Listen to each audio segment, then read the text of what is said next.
Bonjour à tous et bienvenue sur la chaîne.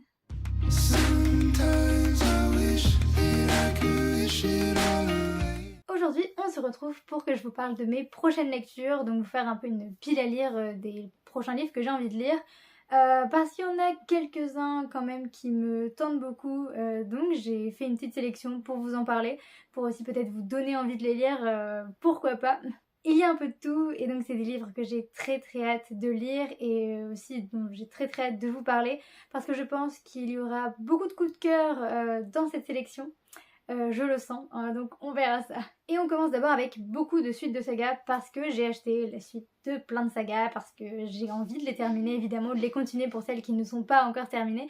Donc la première c'est la saga absolue, donc c'est le tome 3 que je veux lire absolument, hein, c'est le cas de le dire, parce que cette saga est tout simplement géniale. C'est de la dystopie, c'est écrit par Margot Dessen et les 2 premiers tomes avaient été un véritable coup de cœur.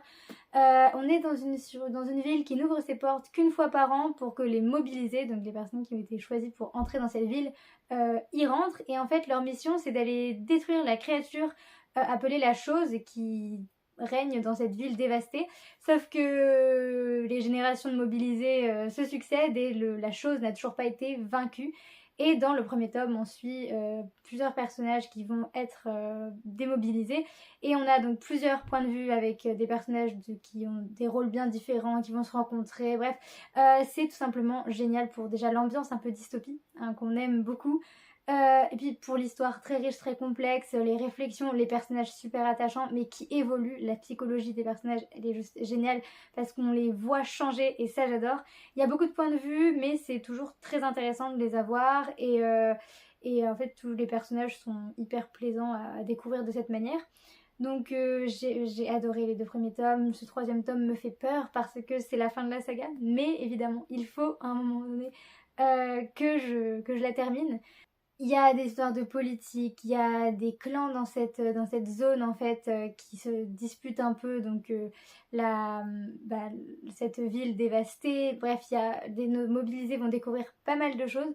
Et il y a aussi une touche de fantastique, voilà, je ne vous en dis pas plus, mais c'est prenant, c'est addictif, c'est juste un livre inoubliable.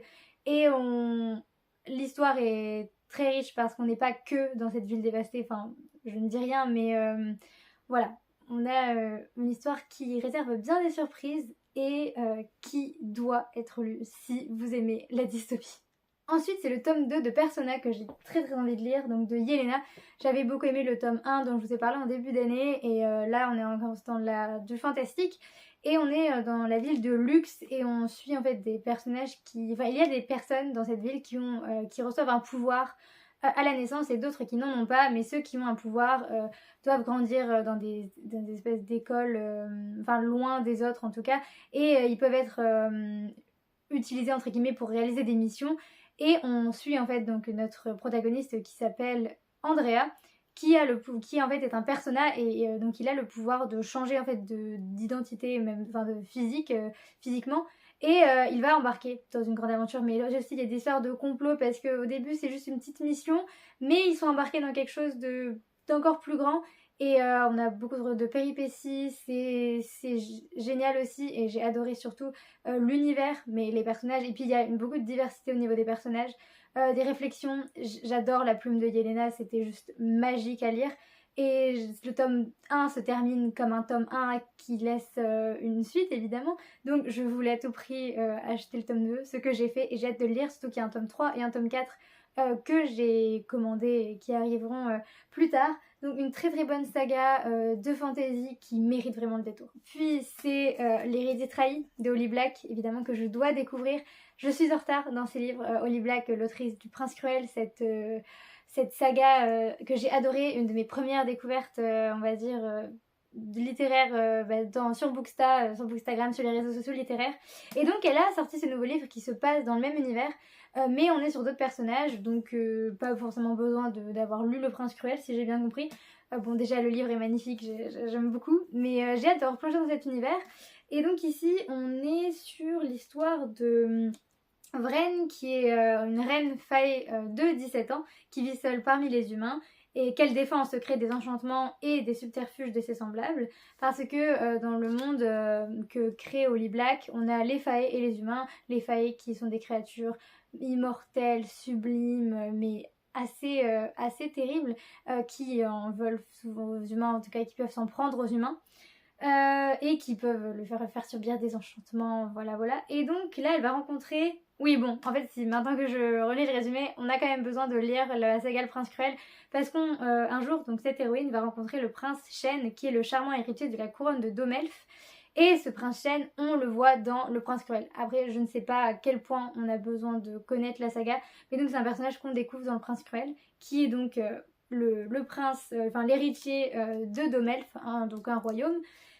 Donc à la tête d'une armée de créatures monstrueuses, la mère de Vren s'est jurée de s'emparer du trône, et Vren est la seule à pouvoir la faire plier. Malgré un passé commun tourmenté, Shen et elle font alliance, mais peuvent-ils se faire confiance? Donc voilà, encore un résumé assez mystérieux, on ne sait pas forcément trop à quoi s'attendre, mais on a des histoires encore une fois de complot, je pense cette touche de magie. Je pense que je vais aimer en tout cas si ça reste dans le même esprit que Le Prince Cruel, mais je suis très curieuse, donc j'ai hâte. Et puis il y a un tome 2, et puis elle a sorti d'autres livres aussi dans cet univers, mais j'aime beaucoup pour l'instant, donc j'ai hâte. Encore une saga que j'affectionne tout particulièrement, c'est la saga Inheritance Games, et donc là c'est le premier tome de The Grandest Game de Jennifer Lynn Barnes. Donc Inheritance Games, il y a 4 tomes, ça c'est une saga à part, mais on retrouve les mêmes personnages. Il y a déjà un tome 2, il y a déjà d'autres tomes dans Inheritance Games. Ah oui, non, moi j'ai les 4, mais en fait il y en a d'autres. Cette saga a déjà pris des proportions... Voilà, je n'ai même pas encore tout acheté. Mais donc j'ai hâte de découvrir celui-là parce que donc on plonge dans le Grandest Game, qui est un concours annuel organisé par la milliardaire Avery Grams et les 4 tristement célèbres frères Hawthorne, dont elle a hérité la fortune familiale. Donc ces personnages, on les voit dans Inheritance Games. Donc ce concours, donc pour participer et espérer gagner célébrité et fortune, il faut obtenir l'un des 7 tickets d'or, donc les invitations les plus prisées du moment. Et avec des millions en jeu, les concurrents seront prêts à tout pour l'emporter. Certains sont obnubilés par l'argent, d'autres avides de pouvoir, et chacun a ses petits secrets. Au milieu de cette chasse au trésor effrénée, Grayson Hawthorne tient un rôle crucial. À mesure que les tensions montent et que les défis de plus en plus complexes poussent les participants à leurs limites physiques, mentales, émotionnelles, il devient évident que tout le monde ne joue pas selon les règles. Donc voilà, encore une fois, en fait, c'est une saga qui est liée à l'autre saga, puisqu'on parle aussi de Grayson, qui est un personnage de Inheritance Games. Bref, j'ai très hâte. On devine toujours l'ambiance que Jennifer Lynn Barnes affectionne. C'est le côté énigme avec des jeux, et à chaque fois, c'est un génie pour créer ce genre de choses. C'est le genre de livre qui se livre toujours très très vite, très addictif, avec des chapitres courts, et j'ai hâte de replonger dans cette ambiance. Voilà, je ne sais pas quoi dire d'autre à part que j'ai hâte et que ça m'avait manqué ce petit univers. Voilà, donc une très bonne lecture en perspective. Je ne pouvais pas non plus passer à côté du dernier Hunger Games, donc Hunger Games Lever de soleil sur la moisson de Suzanne Collins, parce que Hunger Games, c'est une de mes sagas coup de cœur. J'ai adoré le préquel, donc sur Snow, le président Snow, qui est l'antagoniste de l'histoire principale. Et donc ici, on remonte encore en arrière par rapport aux Hunger Games de base, donc un jeu organisé tous les ans qui met en scène des tribus, donc un jeune homme et une jeune femme piochés dans les différents districts qui composent ces États-Unis un peu apocalyptiques, enfin futuristes, et ils doivent se battre jusqu'à la mort. Donc notre héroïne dans Hunger Games, c'est Katniss, et elle va être enrôlée, elle va se porter volontaire pour protéger sa sœur qui a été tirée au sort. Et voilà, bon, je pense que vous connaissez Hunger Games, mais donc là on remonte en arrière et on est sur en fait les Hunger Games de Haymitch, qui est le mentor de Katniss dans la saga principale, et donc c'est hyper intéressant. Donc là on est à l'aube des 50e Hunger Games, donc et donc voilà, c'est l'histoire de Haymitch. Haymitch qui est dans le district 12, qui tente de ne pas trop penser au terrible tirage au sort parce qu'il est concentré sur sa survie, sur la survie de celle qu'il aime. Mais quand le destin le désigne comme tribu, son monde s'écroule. Alors que les jeux sont sur le point de commencer, Haymitch comprend que les épreuves sont truquées et qu'il n'a aucune chance. Pourtant, quelque chose en lui le pousse à se battre pour que ce combat dépasse les frontières de l'arène mortelle. Là encore, je sais que ça va être un coup de cœur parce que j'adore Hunger Games et je ne m'attendais pas à un nouveau livre. Il a l'air incroyable, il a l'air aussi, bien sûr, horrible, hein, voilà, parce qu'on est toujours dans ces jeux très sanglant. Je pense que ça va pas être une lecture très facile, mais il y a toujours des bonnes réflexions qui sont amenées par ce genre de livre. Une belle lecture en perspective. On poursuit avec le dernier tome de la saga Vampiria de Victor Dixon. Donc là, c'est le Requiem des souvenirs. Une saga que j'aime aussi, mais tellement un gros pavé hein, pour terminer cette saga exceptionnelle. Vampiria, c'est 3 tomes, puis ensuite 2 tomes, parce que c'est Vampiria tout court, et ensuite Vampiria America. Et en fait, on est dans une uchronie, donc en fait, le roi Soleil, donc le roi Louis XIV, n'est pas mort dans cette histoire en 1715, mais il est devenu un vampire. Et donc il règne en despote absolu sur le monde, sur la Magna Vampiria. Les nobles sont des vampires, les roturiers sont des humains qui doivent donner de leur sang aux vampires. Et on va suivre en fait dans les 3 premiers tomes, dans la saga principale, notre héroïne Jeanne, qui va se retrouver à la grande écurie, pour devenir écuyère du roi, et en fait c'est son but pour justement pouvoir s'approcher le plus possible du roi et on va dire en même temps se venger, mettre fin à tout ça et tuer le roi. Donc elle va partir dans une grande aventure, on va la suivre, et dans Vampiria America on retrouve certains personnages de Vampiria, mais là on n'est plus en France comme la saga principale, on est donc aux États-Unis, enfin aux Amériques qui n'ont jamais obtenu leur indépendance. On est sur une autre histoire mais toujours liée parce qu'on a quand même un enjeu assez important qui évolue autour de tous ces personnages que l'on rencontre. Et on est sur donc d'autres personnages qui aussi veulent se battre et qui ont des raisons d'en vouloir aux vampires. Et c'est tout aussi génial, tous les tomes, vraiment, je les ai adorés. Puis la plume de Victor Dixon, assez particulière, mais vraiment qui emporte tout simplement. Et donc là, on a la fin. Je ne sais pas du tout à quoi m'attendre, mais de toute façon, mais je sais que je ne suis jamais déçue avec Victor Dixon. Donc ça va être un très bon moment, un livre qui va me tenir compagnie pendant longtemps je pense, vu sa taille, mais c'est le genre d'aventure qu'on n'oublie pas, d'univers dans lequel il est toujours plaisant d'être plongé, donc j'ai hâte. La dernière suite de saga, c'est Liberté oblige, donc de Maïwenn Alix, qui est donc le 2e tome de Noblesse oblige, qui est juste ici. Donc c'est un thriller épatant, j'avais adoré et je ne m'attendais pas du tout à ça en fait. Et donc ici, on est encore dans une uchronie parce que la révolution de 1789 n'a pas abouti. Et donc la France est toujours dirigée par un roi, mais là c'est le roi Louis XXI. Donc la monarchie autoritaire est toujours là, mais elle s'assure le soutien du peuple en mettant en scène son faste et sa cour dans des émissions de télé-réalité. Et donc Noblesse oblige, c'est le nom d'une de ces émissions de télé-réalité. C'est la plus regardée d'entre elles et on y suit chaque année une poignée de jeunes roturières qui ont été élues, à qui on offre la chance de rencontrer de grands héritiers, de faire un mariage avantageux. Et notre héroïne, c'est Gabrielle, elle va être élue, elle va faire partie des candidates, mais elle est secrètement anti-royaliste, et donc pour elle, ça va être l'occasion rêvée de s'infiltrer, d'infiltrer la monarchie, et de dénoncer ce qui se cache sous le vernis de la cour. Mais ce qu'elle va découvrir dépasse de loin tout ce qu'elle pouvait imaginer, et en effet, on est sur un thriller qui... On n'imagine pas ce qui peut se passer parce qu'on est vraiment sur quelque chose qui est assez sombre, assez violent quand même, finalement. Je m'y attendais pas, mais il y a un rythme très addictif, haletant, c'est un livre qui tient en haleine, et je ne savais pas du tout qu'il était possible qu'il y ait un 2e tome, parce que ça se termine quand même relativement, on va dire, bien. Mais voilà, on a eu ce 2e tome qui est sorti, qui est beaucoup plus gros, et donc j'ai hâte de voir ce que va me réserver ce 2e tome. Donc on suit toujours Gabrielle, voilà, je ne peux pas dire bien sûr ce qui s'est passé dans le 1er tome, mais j'ai hâte de retrouver cette ambiance aussi et ce côté où les pages se dévorent et se tournent toutes seules. Donc voilà. Donc vous voyez, je vais passer de très très bons moments de lecture déjà pour terminer des sagas, continuer des sagas, en tout cas c'est ce que j'attends depuis bien longtemps. Mais j'ai aussi pioché des livres, des one-shots que j'ai envie de découvrir. Évidemment, tout n'est pas là parce que j'ai beaucoup trop de livres à lire, mais ouais, j'en ai sélectionné quelques-uns à lire peut-être en priorité parce qu'ils me tentent encore plus. Certains sont là depuis longtemps dans ma bibliothèque, certains non, comme c'est le cas pour La mélancolie des sauterelles de Lilibelle de Cholet. Puisque là, il est très récent, vraiment, c'est un des plus récents de l'autrice et j'adore cette autrice, j'ai lu tous ses livres, bref, voilà. Et donc ici on suit donc Arthur qui a 14 ans, qui vit dans un coin reculé d'un village encore plus reculé et qui désespère d'ennui.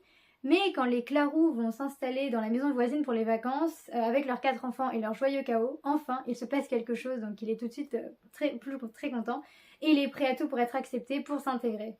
Mais en un été, sa vie va basculer. Et on retrouve Arthur qui a 20 ans, qui est rongé par la culpabilité et il retourne dans sa maison d'enfance vide depuis longtemps. Là-bas, le passé le rattrape. 6 ans qu'il s'en veut, 6 ans qu'il vit dans le secret, 6 ans qu'il regrette la décision qu'il a prise. Car ce jour-là, son monde s'est effondré. Du suspense avec ce résumé, c'est intriguant, on se demande ce qui s'est passé, on sent que c'est le genre de livre qui va toucher en plein cœur, qui va faire mal, qui va être addictif dans le sens où on va vouloir savoir, on va être emporté dans ce récit, mais en même temps, je pense que ça va pas être facile à lire. Et puis Lily-Belle de Cholet est toujours une reine pour écrire, pour les émotions, la sensibilité. Donc je pense que je ne vais pas me remettre de ce livre, évidemment. Mais j'ai très très hâte de le découvrir, même si je l'avais lu déjà sur Wattpad à l'époque, parce qu'elle l'avait publié sur Wattpad. Et donc je me souviens vaguement de ce qui s'est passé, etc. Mais évidemment là, il y a une mise en page différente, le livre a été réécrit. Mais si, donc je sais quand même finalement, je pense, ce qu'il s'est passé. Mais enfin voilà, j'ai quand même envie de replonger dedans. Celui-là, c'est vraiment une relique de ma pile à lire. J'en ai même honte en fait parce que je n'ai toujours pas lu, mais je sais que je vais l'adorer. C'est Félicratie de H. Lenoir, donc qui est très très très très beau, très très chouette, hein, voilà. Et ici, bon, c'est un roman totalement déjanté, un ovni littéraire comme il a été appelé quand il est sorti, ce qui fait vraiment longtemps. Hein, et donc en fait, on suit Yacine qui a 16 ans et comme il le dit si bien, son boulot c'est animal domestique pour les extraterrestres. Parce qu'ils ont gagné, et ils ont envahi la Terre, et leur seul point faible, c'est les poils de chat. Donc Yacine va essayer de partir à l'aventure, partir en mission pour arrêter ces aliens. À chaque fois que je lis ce résumé, ça me fait sourire, ça me fait rire, parce qu'on sent tout de suite le côté drôle, le côté décalé. Mais je suis sûre qu'il n'y a pas que ça, parce que je sais pas, ça se sent, mais c'est juste hilarant et j'ai hâte de voir ce que ça peut donner, cette intrigue, ce que ça peut donner en roman. Je pense que ça pourra me faire passer qu'un bon moment, hein, évidemment. Donc en même temps, si ça vous tente, lisez-le. Je pense que c'est le genre de livre sans prise de tête qui fait aussi beaucoup de bien. Là encore, c'est un livre de la maison d'édition Sarbacane, décidément, et on est encore sur un résumé qui fait sourire, mais qui intrigue en même temps, qui ne laisse pas indifférent. Donc c'est Tout est là de Sarah Émilie Simone et immédiatement quand j'ai lu le résumé je me suis dit je dois acheter ce livre parce que je veux savoir et juste il est court mais je pense que c'est le genre de petit livre amusant, pétillant mais peut-être pas que qui fait toujours passer un bon moment. Donc les résumés se présentent comme ça. Le jeudi, je passe mon permis. Le vendredi, j'ai les résultats du bac et ma mère italienne tombe dans les pommes pour un demi-point en rattrapage. Le samedi, je pars en Bretagne avec mes meilleurs amis dans une voiture volée, enfin empruntée, pour aller chercher Zaza, ma grand-mère qui a soudain disparu. Le dimanche, je me réveille la tête dans le sable, je me suis embrouillée avec tout le monde et j'ai 45 appels en absence de ma mère. Oula, et là, qu'est-ce que t'as encore fait comme dinguerie? Alors, un résumé comme ça, évidemment, moi j'achète. ça m'a vraiment intriguée et fait beaucoup rire. Et puis, c'est dit que c'est une comédie de passage à l'âge adulte à se mordre les joues de bonheur. Donc ça ne peut qu'être une lecture eh bien agréable, un livre voilà, tout sympa. Donc je pense que ça peut aussi, je sais pas, remonter le moral en cette période automnale, mais ça a l'air très très chouette. Et avec le dernier, on change d'ambiance puisque c'est Rita de Marie Pavlenko, lui aussi qui me tente depuis bien longtemps. On est plus sur un thriller, mais pas totalement un thriller à proprement parler. Mais la question qui se pose, c'est qui est Rita et que lui est-il arrivé? Et il est dit que tour à tour, les élèves et les professeurs racontent leur année de terminale, celle qu'ils ont vécue. Il y a Vigo, l'amoureux fou, Roman, l'ami attentionné, Timour, le copain décalé. Tous brossent un portrait de Rita, une ébauche tendre mais dramatiquement incomplète. Car si leur histoire disent l'amour, le désir, l'amitié, chacun avoue aussi être passé à côté du drame. Personne n'a rien vu venir. On sent le livre qui serre le cœur, qui déchire le cœur, qui bouleverse, qui surprend puisqu'on se pose évidemment la question de qu'est-ce qui s'est passé. Je pense encore une fois que c'est un livre que je ne vais pas pouvoir lâcher, mais j'ai envie de ça, j'ai envie de dévorer des livres là ces prochains jours. Donc il est intriguant lui aussi, il est très intriguant. Et puis j'ai encore jamais lu de Marie Pavlenko, mais j'en ai très envie. Donc c'est encore une autrice connue qui écrit très très bien tout simplement. Donc je vais adorer ce livre, je le sais, et j'ai hâte de vous en reparler. Et bien voilà, on a fait le tour de mes prochaines lectures. J'espère que cette vidéo vous aura plu, vous aura aussi peut-être donné envie. Moi en tout cas ça m'a donné envie encore de lire ces livres, donc j'ai hâte de m'y plonger. Je termine déjà ma petite lecture en cours et puis je pense que je commencerai par les suites de saga. Bon après voilà, il faut choisir quel livre lire avant les autres, mais j'ai hâte de vous reparler de tous ces romans qui je pense vont être incroyables, hein. Je vous souhaite aussi de bonnes lectures, n'hésitez pas à m'en parler dans les commentaires, à me faire des recommandations, à me dire si vous avez lu un de ces livres surtout. Je suis toujours contente d'avoir vos avis en commentaire, ça me donne aussi toujours plus envie de les lire, en tout cas quand vous avez aimé. Et sur ce, moi je vous dis à la prochaine dans une prochaine vidéo. Salut!